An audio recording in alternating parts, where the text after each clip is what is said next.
Chapter 4: Simple Ways to Improve Sprinting Technique for a Beginner. The simplest way to improve your sprinting technique when you are just beginning is to work on your form. If you don't establish a good form early on, then you will waste time trying to correct your form and put yourself at a higher risk of injury. That's why this part of the course is going to focus on the proper sprinting form. Getting ready. Everything in your body should be facing forward. That means your shoulders, hips, and feet should all be pointing towards the finish line. Your eyes too should be looking frontward and looking at the track about 10 meters ahead.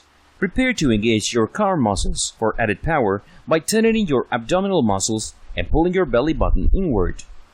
Your upper body, including your jaw, neck, and shoulders, should be relaxed, so take a deep breath before your sprint and purposely relax those muscles. If you are clenching them as you run, you will make your body work harder than necessary in these areas, taking energy away from the other muscles. Assuming the proper standing starting position is as easy as moving your dominant leg, right if you are right-handed, back slightly while keeping most of your weight on your non-dominant leg, which is at the starting line. Then, bend your knees a little as you bend slightly at the waist. Your arms should also be in position, with your non-dominant arm back and your dominant arm forward. Proper sprint form. Begin by pushing up with your front leg, using your toes to launch yourself forward. From there, every stride should look the same. Your dominant leg should extend outward until your knee is at the same level as your hip. Your ankle and knee should be at 90 degrees angles. Your opposite arm should be back and kept bent at a 90-degree angle. Then, you'll use your dominant leg to propel yourself forward and get your non-dominant, also called supporting leg, into the same position and continue until you reach the finish line. As you run, you will also need your arms to move in sync with your legs to improve speed. Keep your elbows bent at the 90-degree angles, your hands and shoulders relaxed, and move your hands in rhythm with your knees, from your hip up to your chin. When each foot hits the ground, you want to land first with your heel, then roll your foot forward to launch yourself from your toe as you did on your first stride. Having strong, powerful footfalls is one of the most important parts of being able to increase your sprinting speed. How to practice form. The best way to practice your form is during your warm-up, because it's a lot easier to remember everything when you're moving slower. If you're not working with a trainer or a seasoned sprinter, then you may benefit from recording yourself and reviewing the videos to see how well you did and where you need to improve. There are also tools that can help you, which will be discussed later in this course. Chapter 5: Basic Sprint Training Routine for Beginners. When you first get into sprint training, you will only be able to sprint for 2 days of the week because of the high level of intensity involved in sprinting. However, as your body improves and can handle more, you may be able to move up to 3 days per week. On those days, you will want to closely follow this sprint training routine for beginners. 1. Warm-up. Before you push your muscles to the max, you need to get them ready by warming up. There are a number of warm-ups that you can do to separate the sprint, so you can swap out some of these for similar activities to suit your needs and preferences. What's important is that you take the time to warm up before you begin sprinting. Briskly walk or jog for 10 minutes. If you are on a track, go around twice. Be sure to be practicing your sprinting form as much as possible during this. Find a vertical surface to do a forward and sideways wall swings. You'll want to do at least 10 of each with each of your legs. Do high knees by running in place for 1 minute while getting your knees up as high as possible. Do butt kicks by running in place for 1 minute while kicking your butt with your heels. Finish off with some bodyweight lunges for about 1 minute for each leg. 2. Interval training. Sprint training has to be done through interval training, which means you change your pace and work out intervals, rather than simply going hard for the entire training session. It's important to give your body time to rest and recover between sprints. We're going to give you 2 ways to break up this part of the training into intervals, one based on time and the other on distance. Method 1. Distance. Note, this method works best if you are using a standard 400-meter track to train on. Sprint for 400 meters, 1 complete lap. Walk for 400 meters. Sprint for 200 meters, 1 straight side and 1 curve of the track. walk for 200 meters. Sprint 100 meters, either one straight side or one curve. Walk for 100 meters. Method 2. Time. Sprint for 1.30 minutes. Walk for 1.30 minutes. Sprint for 1 minute. Walk for 1 minute. Sprint for 30 seconds and walk for 30 seconds. 3. Cool down. Equally important as the warming up, cooling down properly will help your muscles relax back to normal without becoming knotted or tense. There are so many stretches you can do for each of the major muscle groups you will be working on, so pick a couple for each group that work well for you and do those during each of these parts of the cool down. Slowly jog or briskly walk for 15 minutes or 2 complete laps of the track. Stretch your hamstrings, stretch your quads, stretch your glutes, stretch your calves, stretch your abductors, and stretch your abdominals. In the next part of the course, we're going to focus even more on recovery options for sprinting training. Chapter 6. Sprint Training and Recovery. In this section, we're going to expand on some recovery techniques that you can do after a sprint session to improve your body's ability to recover from the intense workout that you had. Proper recovery is vital to avoid excessive soreness and will allow your body to build up the right muscles to improve your ability to sprint. There are 3 main aspects of recovery that you're going to cover, so keep reading. Water. Staying hydrated is necessary for all of your body's functions, and is especially important when your body is losing extra water through sweat and working harder than normal. Avoiding drinking a lot of water before you work out because you don't want it sloshing around your stomach as you run. But be sure to drink at least 3 glasses, 24 ounces of water within an hour after your workout, then continue drinking for the rest of the day. Nutrition. If you're not giving your body what it needs to build your muscles up and recover from an intense workout, you're going to find yourself struggling day after day. If you want your body to be as healthy as possible, you can't do it with exercise alone. So if you haven't already made changes to your diet to improve your health, it's time to start. Shortly after your workout, you want to give your body a big dose of protein and a few simple sugars. Protein is what your muscles will use to repair the damage you did during the workout and make your muscles stronger. Simple sugars are important because you have likely burned through what you had in your body before. Having a protein shake with a piece of fruit is a perfect post-workout snack. About an hour after your workout, you'll want to eat a good meal that includes more lean protein, some healthy fats, and lots of vegetables. Getting plenty of vegetables will not only give you some more good carbohydrates that your body can use, but it will also provide you with a ton of antioxidants which help remove the waste your muscles burn during the workout. Sleep. You want to make sure that you're getting plenty of sleep when you're pushing your body hard for sprinting training. If possible, you should take a nap about 2 hours after your workout. The timing is important because it's about 2 hours after your exercise that your body really starts repairing the muscle damage, so allowing yourself to completely rest during that time will help your body focus fully on recovery. It's also important that you're getting enough sleep at night. Most adults should be getting between 7 and 8 hours of sleep every night. Sprint training and exercising in general should help you feel more tired at the end of the day, but if you're still not getting all the sleep you need, there are a number of techniques that you can try that will help you get a full night of rest every night. The bottom line with recovery is that the better you recover, the better you can sprint on the next training day. Chapter 8. What to look for when buying sprinting gear and apparel. Having the right gear when sprint training will help you run faster and avoid injury, but having the wrong gear will slow you down and can actually cause injuries. That's why taking your time and selecting the right gear at the beginning is so important to your success as a sprinter. It's also why we're taking the time in this course to discuss the gear that you will need. Running spikes. These are the most important part of your sprinting gear, so we're going to spend the most amount of time discussing them. Spikes are special running shoes that are designed for various field and track events, so you need to look for one specifically for the distance you'll be running. You should be able to find what you need at a sports or running specialty store. Spikes provide traction between you and the ground right where you need it.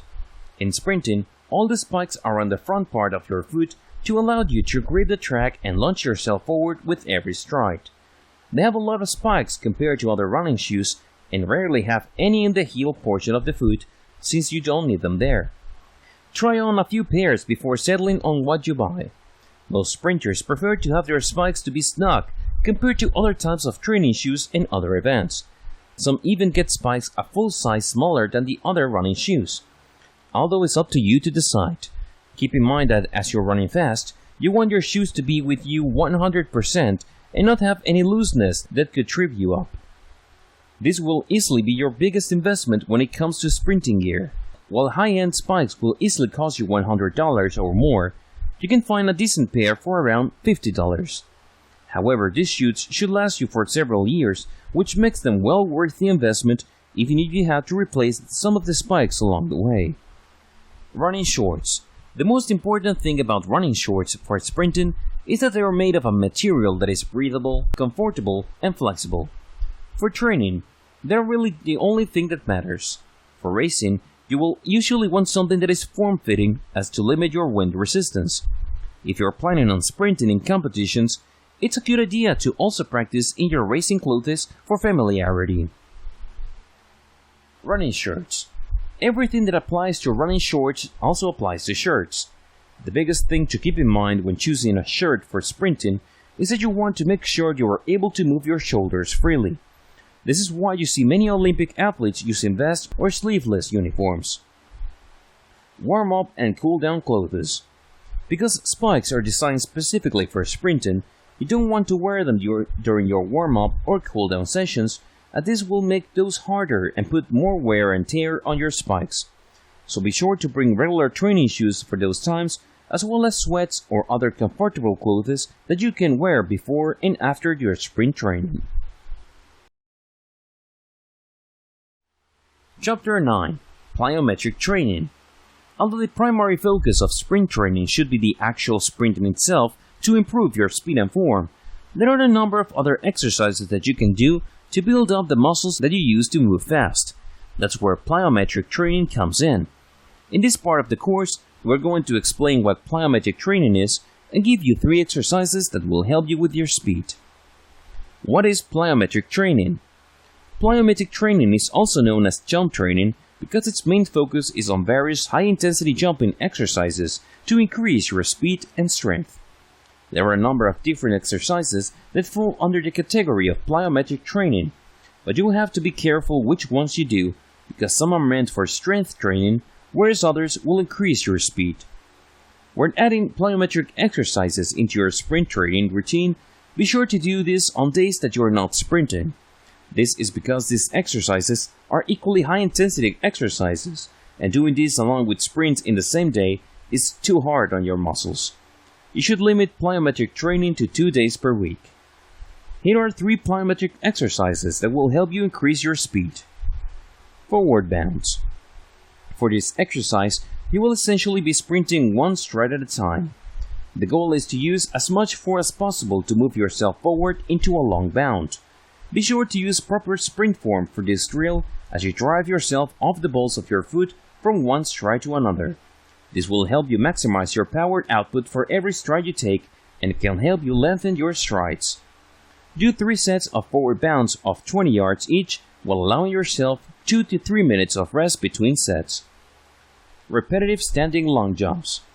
This drill will help you coordinate your upper and lower body and will help you minimize the time you spend on the ground, which will help you move faster down the track. To do repetitive standing long jumps, begin with your feet in line with your shoulders, then jump forward as fast as you can.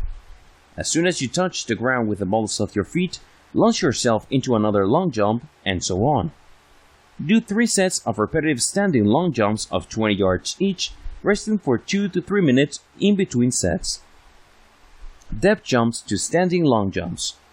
The objective of this plyometric exercise is to train your body to instantly explode forward when the balls of your feet hit the ground. To do a depth jump to a standing long jumps, start on a stable surface that is at least 1 foot high. Step off and be sure to land with both feet on the ground, then immediately perform a single standing long jump. do 3 sets of 5 depth jumps to standing long jumps with 2 to 3 minutes of rest in between. Conclusion: tracking sprint progress. Congratulations on making it to the end of this short, introductory guide on increasing your running speed and transforming your body with sprint training. You may be surprised to know that the majority of people who start something never complete it. Take your time and progress at your own pace. This is not a race, no pun intended. The more you understand and comprehend about building the discipline needed to achieve the sprinting goals you see, the better. If you really want to succeed, then everything you do for your life must be with long-term planning in mind. These changes you are making are not meant to be temporary. They're meant to be part of a new lifestyle that you follow. You can't think of sprinting training as simply as something that you do occasionally. Sprint training to increase speed and transforming your body must instead be something that your life is about all the time, and only then can you truly reap the benefits. To conclude this beginner's guide to increasing your running speed and transforming your body, we will cover tracking your sprinting progress. Tracking your progress is not only a great way to motivate you to keep training when you can see your progress in actual numbers, but using the right tools will actually help you improve your sprinting and shave time out of your sprints. In this final part of the course, we're going to show you some of the tools you can use to track your sprinting progress. Fitness trackers. Unless you've been living under a rock, you've seen or heard of fitness trackers that you wear on your wrist like a watch. They can track your sleep, heart rate, and even map out wherever you walk during the day. These are great for helping you keep track of your overall fitness throughout the day and your heart rate during sprint workouts. Before buying, make sure the one you get works well with high-intensity workouts, since many of these are designed for distance rather than intensity. Fitness trackers to look for are ones that check your stat more often. After your workouts, you can sync your device with your phone or computer to see how well you did. Slow motion camera. While this can be a big investment, if you're serious about sprinting, you'll want to record your sprints and be able to clearly see what you are doing. Although you could use a regular video camera and slow the footage down, it's simply not the same as using a slow motion or high-speed camera to get a detailed, frame-by-frame look at your form. Alternatively, there is a phone app called CoachSci that allows you to use your phone's camera to record your sprint, then carefully analyze it. This app also allows you to share your workouts with others to get feedback from other sprinters to improve your form even more.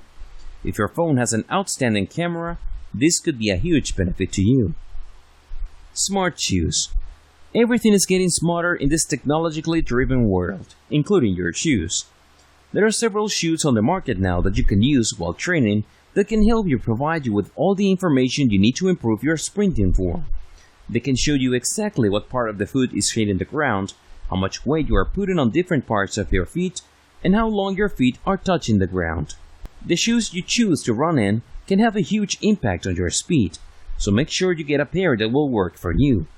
Alternatively, you can also find insoles and socks that are pressure sensitive and can provide you with the same information as smart shoes, but you can easily wear these with your normal spiked sprinting shoes. Community.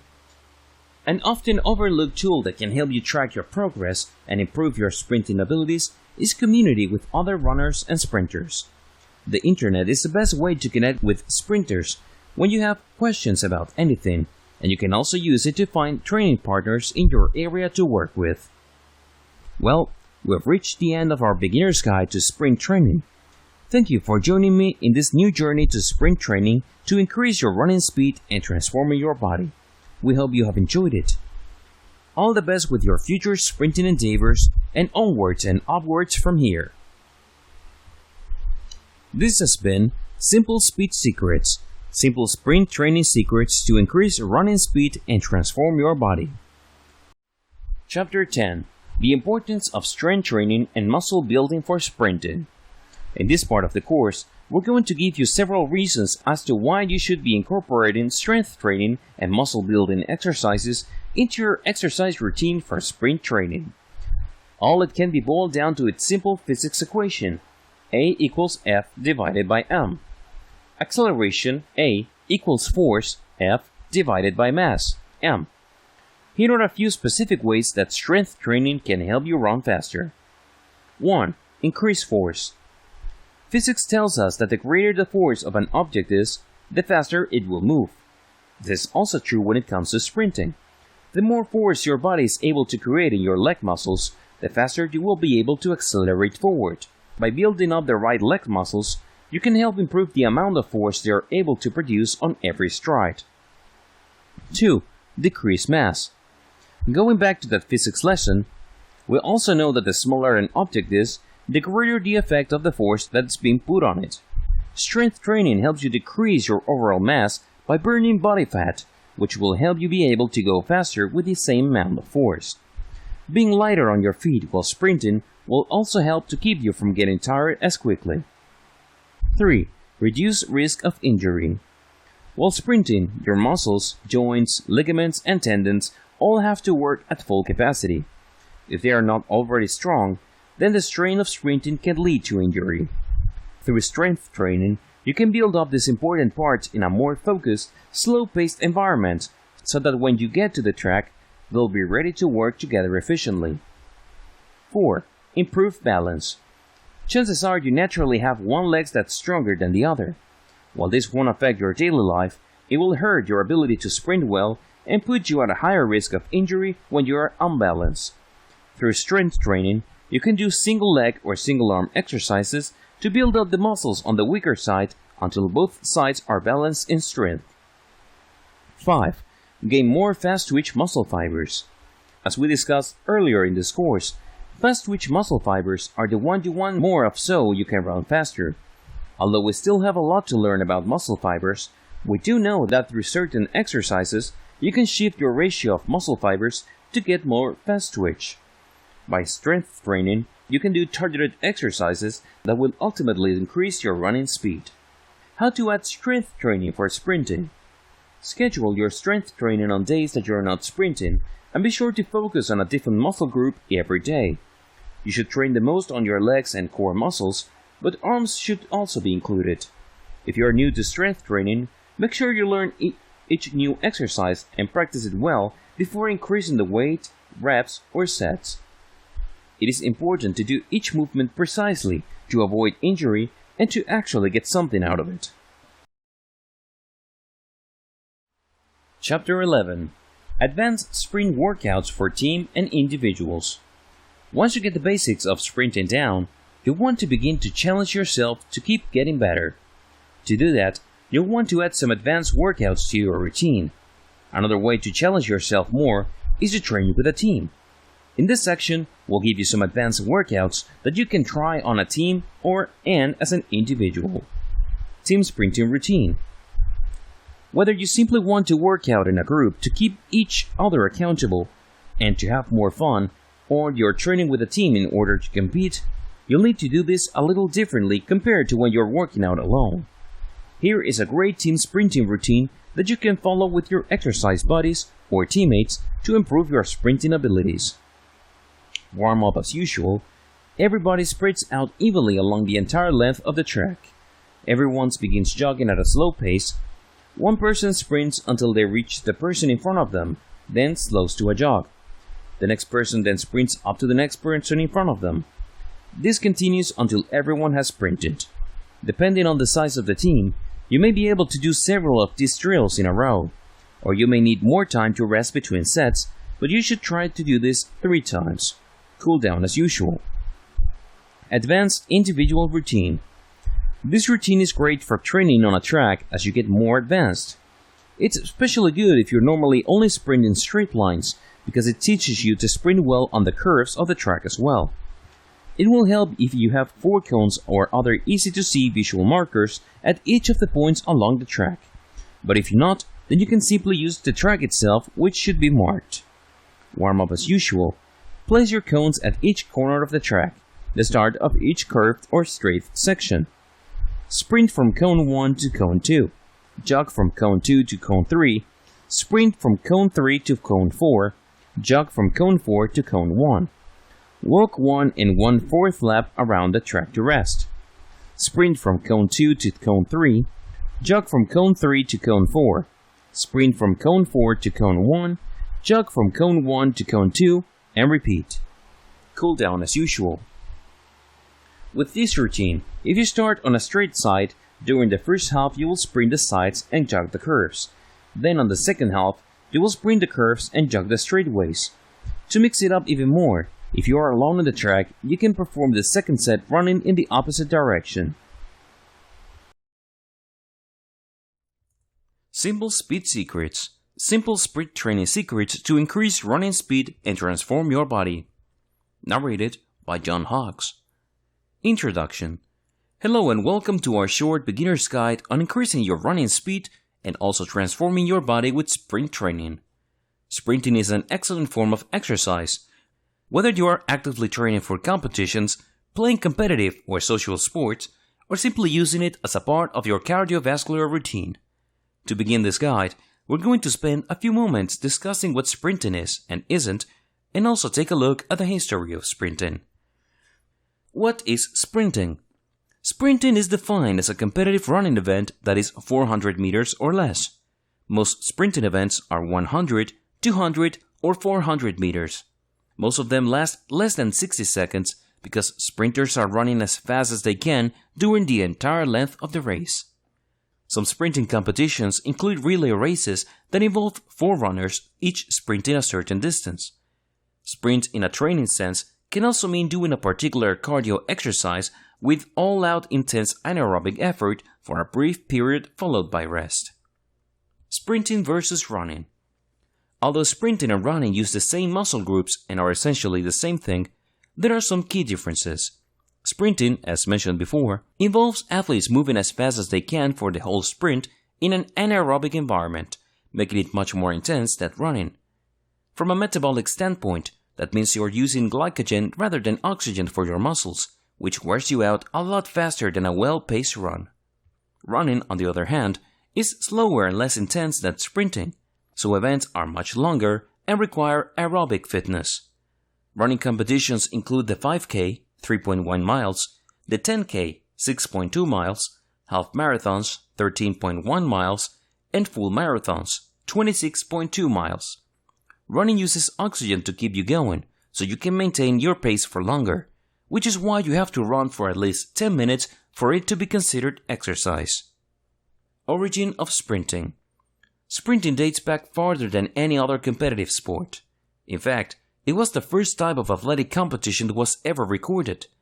The earliest record came from the original Olympic Games in 776 before Christ. Some experts believe that sprinting may have been the only competition at the very first Olympics. At that time, that race was 1 state in length, which is about 200 meters. Modern Olympics. When the modern Olympics were created in 1896, they included 2 sprinting events, 1,000 meters and 400 meters. Then, in the 1900s, the 200-meter dash was added. Relay races were included starting in 1912 with the 4x100 race and the 4x400 race. At that time, only men were allowed to compete in the Olympics, but when women were included in 1928, sprinting events were on the list. Benefits of sprinting. There are many benefits to sprinting. It can increase your maximum heart rate and capacity to exercise. Sprinting also burns a large amount of calories in a short amount of time and can boost your metabolism, making it a great way to lose weight and transform your body composition without needing to spend hours on a treadmill. Some people use sprinting as a part of a weight training program because it uses a big group of muscles all at once and helps to strengthen them. Well, that's a brief intro into sprinting training and what we'll be covering in this guide. In the following chapters, we're going to focus in on the different aspects of sprinting and help you develop a plan to get the most out of every sprint session. Are you ready to begin? Let's dive in. Chapter 1. Why are some people faster than others? When you think of outstanding sprinters, you probably think of Usain Bolt. But what makes him so much faster than the average person? Surely there's more to it than a good training routine. In this part of the course, we're going to take a closer look at how a person's genetics and physical build plays into how fast of a runner they are. Muscle fibers. What type of muscle fibers you have will predispose you to be a better long-distance runner sprinter, or leave you somewhere in the middle. Marathon runners tend to have a higher proportion of slow-twitch fibers, which help them to go the distance. Sprinters usually have more fast-twitch fibers, which allows them to go faster for shorter periods of time. The average person is born with a pretty even mixture of these two muscle types. However, there is some evidence that shows that you can get about 10% of these to switch by carefully training them, so even if you weren't among the few gifted sprinters that were born with more fast-twitch muscle fibers, you can still train to get a few more on your side. Lactate threshold. This refers to how much lactate you can take before you have to slow down. Lactate is a natural waste product of muscles as they are working, particularly if they're working in an anaerobic state like when you're sprinting. A higher threshold means being able to run faster and that you'll be able to maintain that faster speed for longer, which is especially important when you are running at full speed. Fortunately, sprinting training helps to increase this lactate threshold. Physical form. This has a little less to do with genetics and more to do with your overall physical state. Obviously, if you're carrying a few extra pounds, you're not going to be able to move as quickly as someone who's not. This goes for muscle weight as well, which is why most of the sprinters you see are lean without much muscle mass to slow them down. Running form. Important points in your overall form include how your foot hits the pavement, how long your strides are, and how clean your gait is. All of these things put together and more make up your form.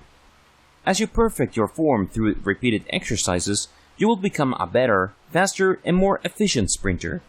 While some people naturally have a better form, it can be gained through practice. VO2 max. This is something that many middle and long distance runners are concerned with. It measures the maximum, max, volume, V, of oxygen, O2, that your body can process during exercise. However, because sprinting doesn't use oxygen for fueling your muscles, this is not something that matters as much to sprinters compared to other runners.